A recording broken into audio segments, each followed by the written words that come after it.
And that's the key. You start a business that you enjoy doing, that's fun to you. Eventually, you always make money. Hey guys, it's Matt Haycox here and welcome to another episode of the Matt Haycox Show.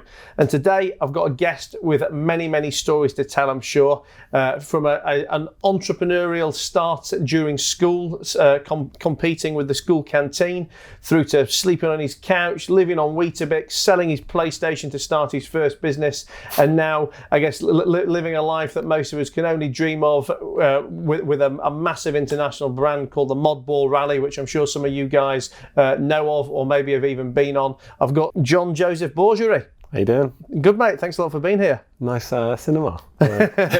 It's a multi-functioning room. Yeah. Got cinema, dance room, bar, everything all. Smells a little bit like snooker when I used to play snooker when I was a kid. Really? It's a good memory because I used to skip school. I used to sell sweets and go and spend it at the snooker club. What does snooker smell like? I don't know, like this. It's hard to explain. You can't have smells through cameras, can you? No, it's lovely. It brings me back to when I was younger. Very good. Yeah. I'm now imagining a Modball Rally car with one of them smelly dangly things saying it smells of snooker. Like a snooker dice. Yeah. Yeah. Anyway, so I guess we'll talking about skipping school. Yeah. I mean, how were you as a character in school? I mean, obviously you were entrepreneurial, but I mean, Yeah. you know, were you interested in education as well? Were you trying to do any learning, or were you just desperate to earn some money to get out of there?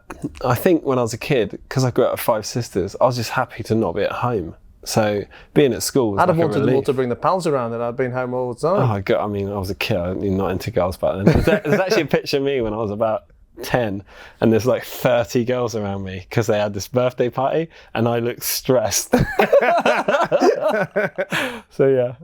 No, school was fun. I enjoyed school. It was good. Made a little bit of money. Nothing to write home. My dad had a restaurant. That was the thing, and he said instead of giving me £5 pocket money, I had to spend that at cash and carry, and I had to sell whatever I got so I can get pocket money. Okay. So I obviously bought sweets and then sold them out every Monday, and it was good. And I guess, did you know you wanted a career, with an entrepreneurial bent to it, or was it just that you were trying to cash in your pocket money back then? Not really. When I went to uni, I lived in Hawaii every summer. So I'd finish my term, I'd now fly to Hawaii, work on the beach, have a pair of shorts, a surfboard, and I was like the happiest person in the world. And that's actually when I sort of created my philosophy on business. And I used to think to myself, I used to sit there waiting for waves, and I used to think to myself, I couldn't be happier. Like, I'm the happiest person alive. How much do I need a year to sustain this life? And so I worked out it's about 10 grand. And so then I was like, well, how do I go back to London and earn 10 grand in a day? Because then I can have the rest of the year off, right? And so that became my philosophy. It was like, figure out how much money I need, and then go and figure out how to make it in a day. And so I ended up doing events.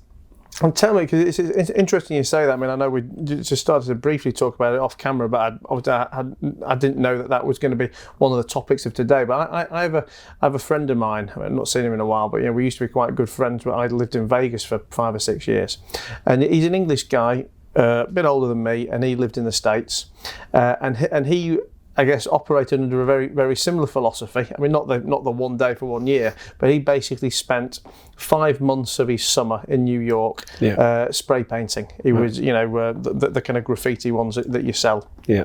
And he would earn enough money to live a very good life during those 5 months, and then he decamped to Thailand for the other 7 months of the year. Yeah. Never worked there because he had enough savings from his 5 months.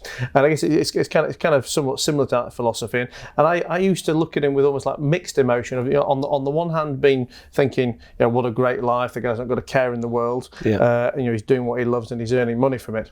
But then I guess the more, let's say, practical question for me then comes out of sustainability. That it's great when you're 20, 25, 30, and this guy's now, let's say, early 50s and still doing it.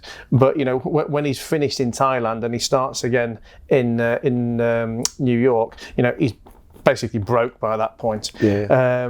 And I mean, where do you think the long term and Is maybe, he happy though?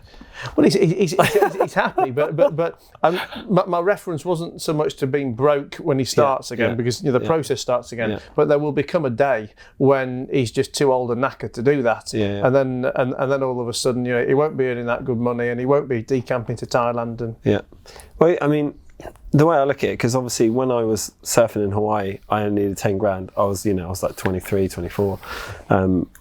At the time, that's kind of what worked. Obviously, as you get older, you need a little bit more money, which makes sense. But what I learned by doing that is, so I came back and started an events company called Modbull, right? And I think the first event I made 20 grand, and then I messed up the VAT. And so I ended up didn't earn any 24. Money. I think I earned about 12 grand. Like it was I don't know what happened there, but obviously mistakes. Like I learned. But so obviously the difference was though, me doing 1 week of an event a year just freed me up to do more. Right. So even though say I wanted to earn 20 grand a year, right, and I create an event or I create something that's like a week. I'm still not in a full-time job, 40 hours a week, right? So I've done that, and if I want to create a new one, I can go and earn another 20. So as you get older, and as I got older and my responsibilities changed, once I turned 30, I didn't want to go to Hawaii anymore, although I still go every year to do a skydiving surf trip, because it's fun, But I do it in nice hotels now. It's obviously changed, As you get older, you like nicer pillows, don't you? So that's basically the philosophy works in the sense that you can, if you're younger, then you don't need that much money. You could do it in 1 day, or you could, even if you do it in a month, you still get 11 months off, right? But that 11 months becomes all this space in your head to enjoy life and do what you want to do and create more businesses, which is what I've ended up doing. I've invested in companies, all things that I love, like CrossFit, fitness, all that kind of stuff, but I've invested in those companies with really good business partners that I really like. I spend all my time with. They're like friends, and they run the company. So the benefit for me is that I just kind of come in and out, oversee everything, do the marketing side, but I still get all the time to do whatever I want. And then you try and use that philosophy to all of the businesses that you're involved in. So Modball will be a week of your life. CrossFit might be, 2 weeks of your life. Well, I mean, those ones now are only the amount of time that I want to put in. I don't have to be there because I'm effectively a silent partner, but I still get involved because I love it. But yeah, technically I don't, they could be ran completely without me. And how do you spend that rest of your time? Because I guess, whilst on the one hand, it's a great strategy for life, I also think if you're an entrepreneur and you've got the ability to earn a year's money in a week or a year's money in a day or whatever you're going to do, whilst on paper you then say, well, that leaves the rest of the 51 weeks of the year to go and enjoy myself. I think the reality will probably be that because you are that entrepreneurial character who's had the ability to earn a year's money in a week, you probably don't want to sit on a beach for the other 51 weeks. You probably want to get in there and do more businesses and apply that philosophy again for another week here, another week there. I mean, is that how you find yourself?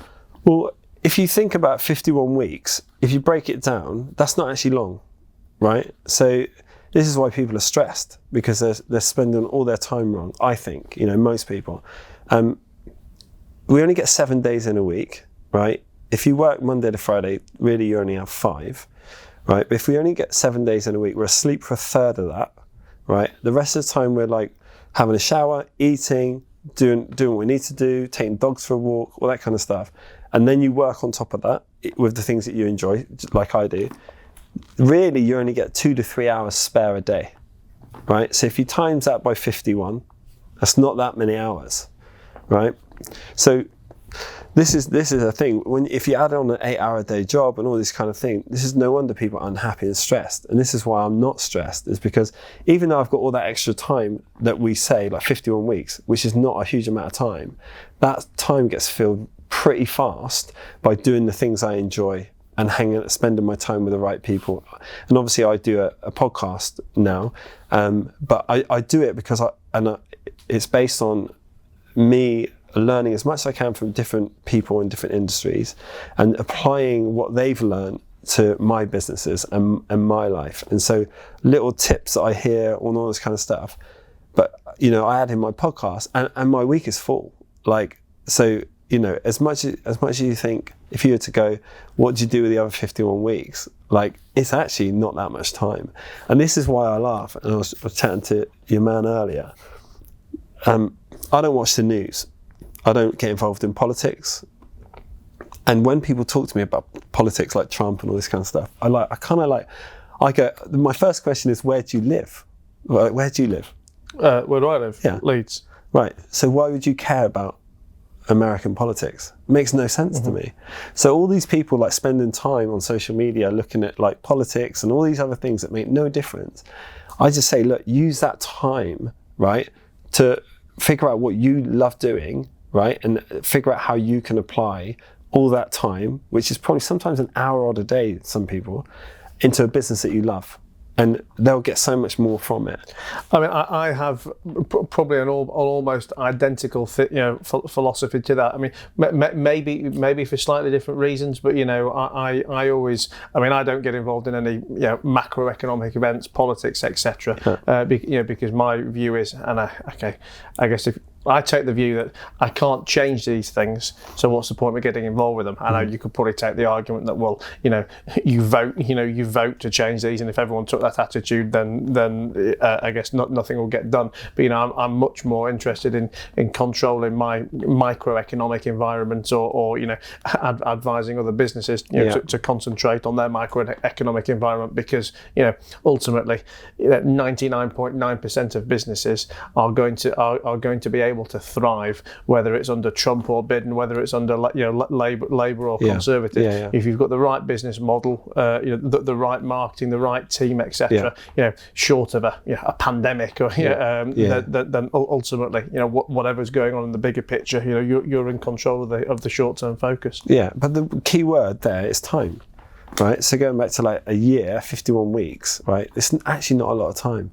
And I feel like people just try and cram too much in, and they don't have like a long-term sort of goal or strategy behind everything. So, it might seem like I have a lot of time, but really I don't, because I am doing what I enjoy, and that takes time.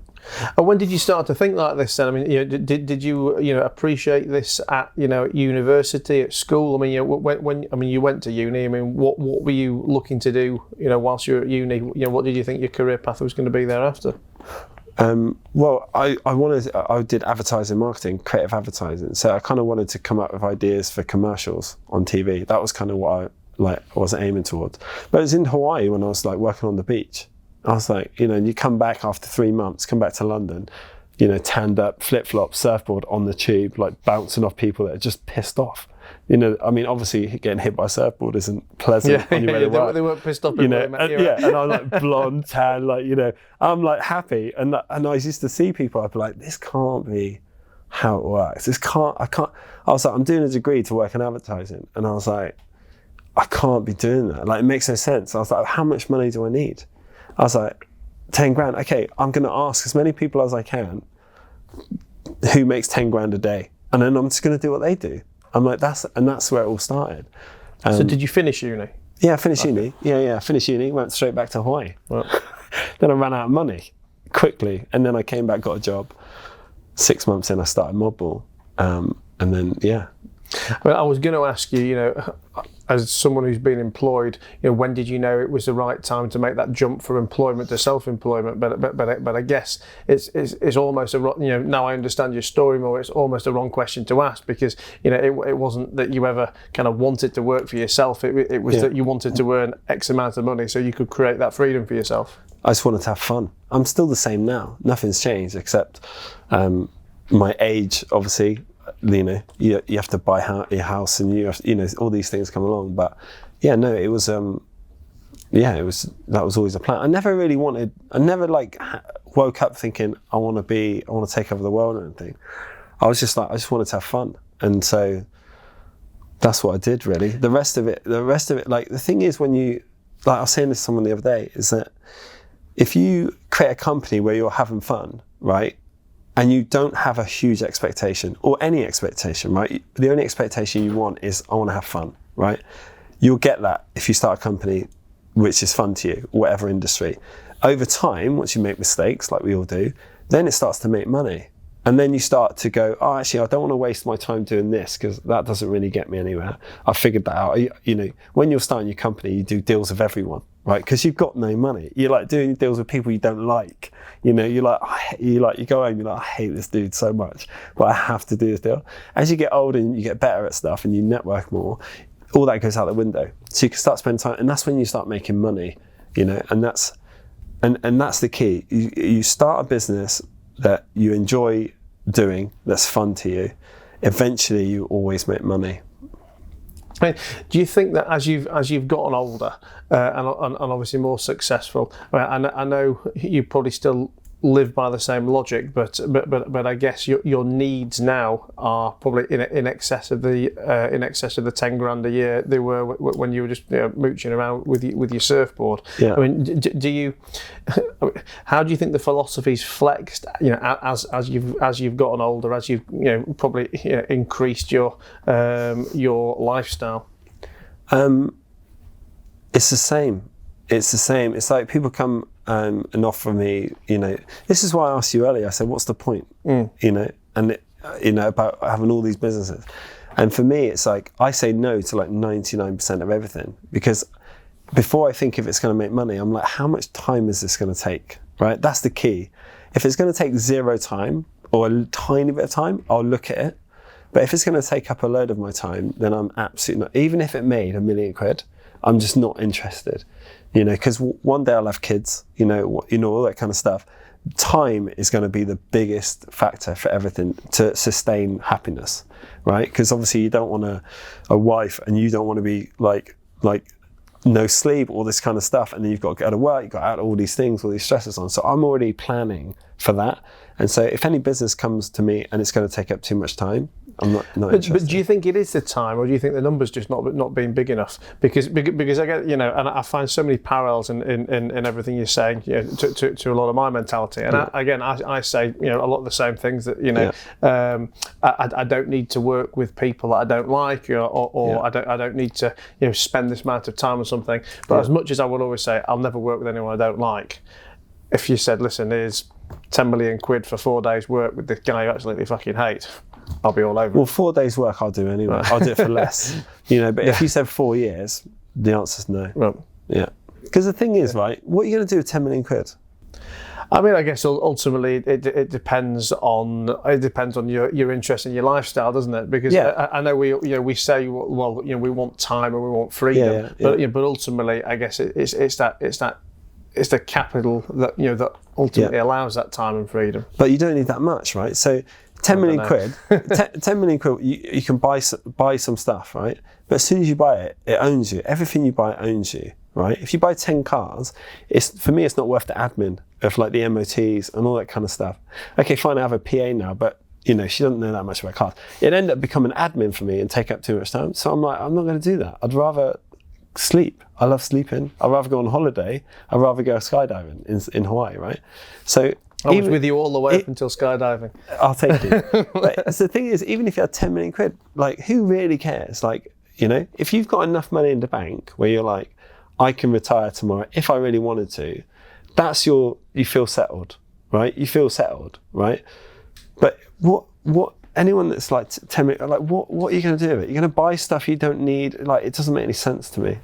No, I get you. I mean, I guess the key statement in what you just said there was, if you've got enough money in the bank to be able to retire, and I guess for most people, for the absolute vast majority of people, that's the key thing that's missing, and it's probably still missing when they're 64, 65 years old and actually need to retire. They're still so far from it, which is why they're still driven by cash and driven to do things that they probably don't want to do. Yeah, but then why are they doing that, right? Do they want that nest egg, right? Is that the goal? That most people don't know what their goal is. It's like, I remember a guy that I worked with when I had my last job, and he was on 38 grand a year, and he was the most miserable person you've ever seen in your life. And I was on 19 grand, right? And I was 10 times happier than this guy, right? We had lunch once, and he was like, I was like, why are you pissed off all the time? He's like, well, because I should be on 40 grand. And I was like, hold on a minute, like £2,000 a year, not even 200 quid a month. I was like, what's that going to make a difference to you, right? You can have steak on Wednesday now. I don't know, like, what's the difference? I was like, the problem is you're just unhappy. It's not the job. Don't blame your job. Don't blame the £2,000 they're not paying you. You're on double the money that I'm on, right? And I'm 10 times happier than you. It's not. I was like, it's not the job. Like, you're spending your time wrong. That's the issue. And most people think it's like their employer or how much they're earning, and all these factors that are not the case, in my opinion. You know, and that's where the biggest problem is. It all comes back to time. Like you know. No, I like it. I'm with you. I like it. Let's talk a few business things then, because obviously you know you've been very successful in your businesses, you know, to be able to allow you to implement these strategies. If we go back to the creation of Modball, when obviously we were talking just a bit before we started recording, where you had to sell or trade your PlayStation with in return for a website. Did you have any idea how big it was going to get after that? And I mean, how did you feel with that level of sacrifice? You know, your prized PlayStation, or did you not really give a shit? Well, the thing is that I was in massive debt from my surf trips around Hawaii and Australia. So you hadn't been earning this 10 grand in a day? Oh no! I was still trying to figure it out. But the idea of Modbull came from uni, and I was okay. So, but the idea wasn't money. It was like I like traveling. I loved cars. I like motorbikes. So I was like, how can I travel around the world for free? That was my objective. And it was like, how do I do it in like supercars? Because I can't afford cars. You know, I've got no money. And so that's how Modbull came up. And it was like, a week-long, incredible road trip with supercars, traveling. And I was like, if I run that company, then I get to go to all these places. That was like the idea. The money thing wasn't a thing, which is why it was so cheap at the beginning. Like, if I'd have known back then that I could have actually made some money out of that, then it would have been more expensive. But that takes time, right? Because obviously the price of it now is vastly different, but you get so much more. But when, you know, me being a 26-year-old like whippersnapper in London, you know, working 24 hours a day, like trying to pay for my loans, you know, you just... And also you're accounting for the VAT properly now as well. I didn't even know it was coming, which was like, that was a bad employment employee. Like, anyway, so basically I was at work and I was trying to sell my PlayStation to pay for the bus, because I just literally didn't have any money. And the guy that wanted to buy it was a guy called Julio, and he made all the websites. Really cool guy. And I was like, actually, instead of giving me the 100 quid, can you just make me a website? And he went, yeah, all right, give me 2 weeks. And then 2 weeks later, I put the PlayStation in a Tesco bag, went to Bermondsey on the bus, gave him the PlayStation, he gave me the login details. I spoke to Max Power magazine back then, who did it. I said, look, I got no money, but can you write something? And they went, we'll do this little news feature, tiny thing. And then 6 weeks later, it sold out, you know? And that was like how it all began. And then I had to leave that job and create the first event. But after that event, I just went back to Hawaii for 3 months again.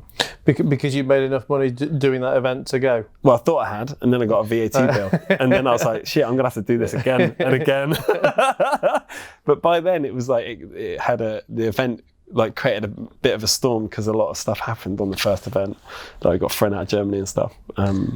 But you know, I mean, obviously, as someone who was completely thrown in at the deep end, and you know, with no, let's say, you know, previous business or entrepreneurial training. I mean, what other learning lessons did you get? Did you get from putting that first event on, other than accountancy? So many. Like, I can't even begin. Like, Pick one. Well, I mean, that the one, like, now I'm like remembering how much it hurt, because, you know, like, this is the thing. You send money to the fat man, you don't even get a thank you. You don't get a receipt. You say, like, PAY. Money to Mark. Yeah, you know, HMRC, you just transfer it online. You get nothing. It's just like, you're like, what? That was like going back now, I think it was like the bill was like 12.5 grand. And I was like looking back, I was like, what the hell? You know, now it's still, there's obviously a little thing in me where I'm like, that one hurt actually, because I was like, I did all that work and didn't really make any money. But no, lessons learned. I mean, over like 13 years, like I think one of the biggest lessons I've learned is that actually no, there's so many, like where do I begin? So many. There's some that I can't say, but I'm trying to get that one out of my head so I can actually come up with one that's like legit. Well, what about a particular piece of advice you've maybe learnt from a third party? Because I know we talked a little bit earlier in this that you like to spend a lot of time around people that you can learn from. You created your podcast because it gives you the opportunity to learn from them. What's some great lessons you've learnt from other entrepreneurs?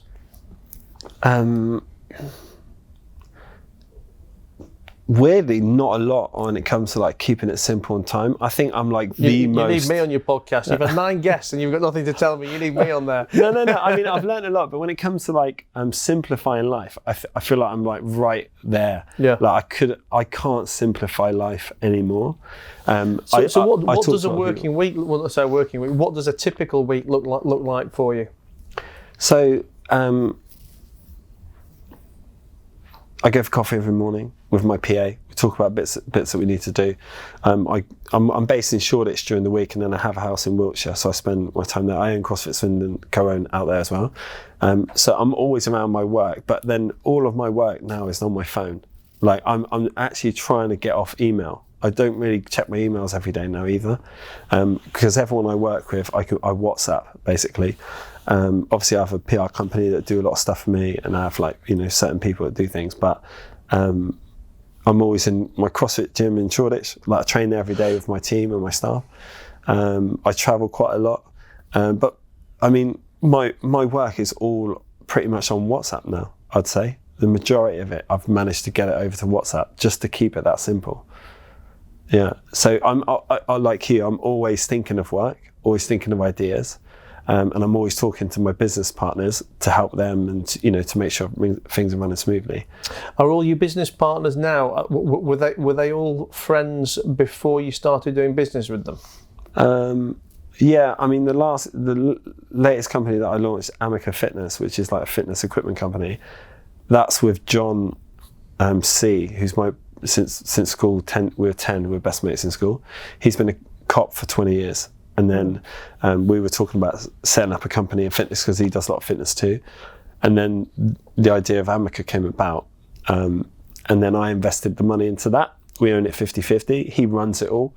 And that's going really well. But then, so for example, John, who's never ran a business, I spend more time with him on certain areas than I would with the others. And then CrossFit Swindon, I was a member there for a year.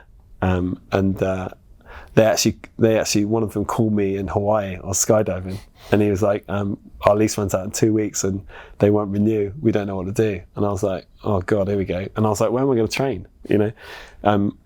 4 days later, I'd invested in the new CrossFit Swindon 2.0, which was this giant place. Oh, so you moved it? We moved it around the corner into this huge place. And it's, people can see it on Instagram now. It's like, it's amazing, incredible. But yeah, I still train there. Every Saturday I go in and see everyone to make sure everything's cool. But, all my week is spent around me talking with my business partners and making decisions on that side. I mean, I know obviously your whole ethos is about only doing business with people that you want to do business with, in businesses that you like. But I guess, doing business with friends, can be a blessing and a curse. I mean, have you found any strains on friendship or negative issues that have happened which may not have happened if it was genuine arm's length parties? No, because we all know who our idiot friends are. Right. And if you go into business with one of your idiot friends, so that's on you. Like, I've got a lot of friends. They know. As simple as that sounds, I probably never thought of it in those terms before. No, I mean, my friends know which ones I would invest in and which ones I wouldn't. It's pretty obvious, So if you invest in a friend and it doesn't work, then that's on you. You would have known, like. It's the same with family. It's like, come on. That is, I don't know. I think when I look back to so many situations that have gone wrong for me. You already knew before. I already knew before. Yeah. I tell you one of the biggest again, in today's world of employment, there's so many rules that that make it almost impossible to legally protect yourself against idiots. But every time we've taken a member of staff on who's turned out to be a complete and utter nugget. Yeah. We've seen the social. Obviously, you don't see the social media normally until they're actually working for you and you've added them or whatever. But if you could have seen them before, I always say, "Fuck me!" If we could have seen the absolute arse they write on Facebook 2 weeks before we'd have employed them, they'd never have got a job. And I know, technically the two things aren't related in terms of their competence. But I just think, as a general rule, here's Matt's number one employment rule: that anyone who just writes diatribe about situations and events that have got fuck all to do with them, don't employ them. Yeah, exactly. Yeah. And don't work with work with your stupid friends. It's pretty obvious. Like it couldn't be more obvious. It's like you say, beforehand. So and the thing is, they've got to be competent to run the company first thing, right? If they're friends, then amazing. I'm lucky over the years. I'm someone probably like you that I make a lot of effort with my friends and my family and everybody. So sometimes I think if it weren't for the amount of effort I put in, I wouldn't have the relationship. But I'm naturally that way anyway. So when it comes to a business, I've got to love it. It's got to be like my own, right? I'm not just going to invest in something just for money. I'd rather invest something that I'm absolutely in love with, because if something happens to John, right, I could jump in, and I know that I would love spending my time doing it. I'd probably get someone else to come in and do the work, but I know that it would be secure, and I would be there to run it. And that's how I do it, really, and it's never really a money thing. I'm not like in 5 years it'll make this much money. If it makes money, right? If we sell a load of equipment and we make $4,000, the value in that is me and him going, hey, we just made $4,000, right? It's not actually the $4,000 what we're going to spend that on. It's more like, hey, we just made $4,000. How fun's that? How cool's that? So yeah, I mean, I didn't know all this originally. Right? When you go into business, if you ask any young person, they're going into business and it's like magic money. They're like, I'm going to make £1 million, I'm going to do this. But they never go, what am I going to do with that £1 million if I make it? Right? No one really knows. Right? And this is why I said, even if you make 10 million, what are you going to do with it? It's like, what you've got to, for me, it comes down to time. You get 7 days in a week. I was saying this to you guy earlier, people talk about politics, it makes me laugh, because you're not in that country if you're talking about Trump and stuff, but then also, right, he has the same amount of days in a week as us. It's like Boris, right?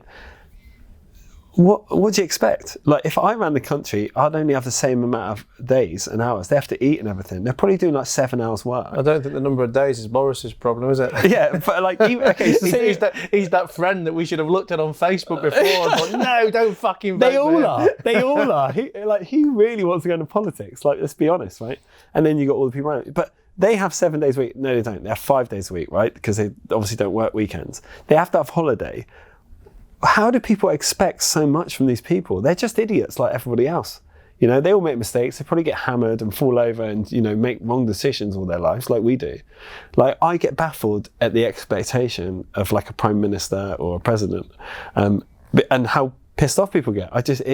I'm like, they get the same amount of time as you. What would you be able to do? Not much. You just got to hope that their environment is good, people around them that can all work hard and, all that kind of stuff. But so taking that onto something that I guess is current and contextual then. Yeah.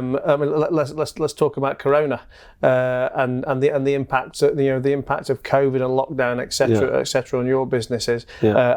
I know you say you don't want to get involved with political events and certainly not ones outside the UK.